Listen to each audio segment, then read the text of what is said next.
Welcome to Zwida Media. If you're new to this channel, please subscribe. Don't forget to like, comment and share. Here's a new video for today. Enjoy.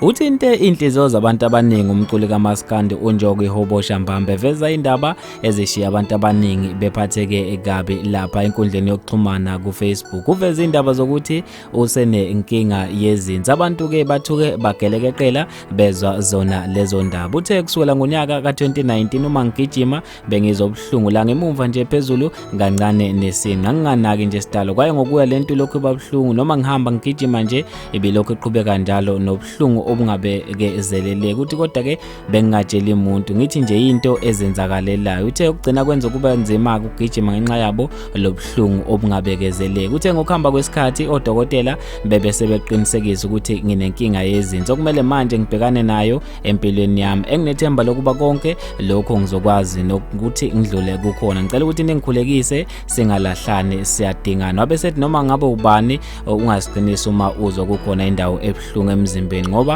kuyaye kube lula ukuthi usizakale uma usheshe wakhona ukubika. Abantu bebese bephoseka kuma comment beyomfisela ukululama okusheshayo. uPretty Zondo uthe qina bhutwami konke kuzodlula ubuhlungu obhekane nabo ungalahli ithemba uNkulunkulu uzokusiza. uDumisani Khanyile uthe sengathi ungalulama ngokukhulu ukushesha mfowethu ithemba akalibulala. umbuzo oqulu uthe ngikufisela ukululama uNkulunkulu uzokusiza egameni lika Jesu mawuthembela nje kulona konke kuzolunga. Ningakhulu bafethu ama-comment angeke ngiwaqede wonke. Lezi ke indaba ezibuhlungu ngendlela emangalisayo. Sifisa ngathi insizwa ke ingalithola usizo ikwazi ukuthi ke ilulame ibhekane nempilo yabo. Bafethu ke ngizofisa mina ukuzwa ukuphawula kwakho ukhona lapha kwi-comment section. Mina njengentasela YouTube sengiphuma kanje ngithi angibambe evideni elandelayo.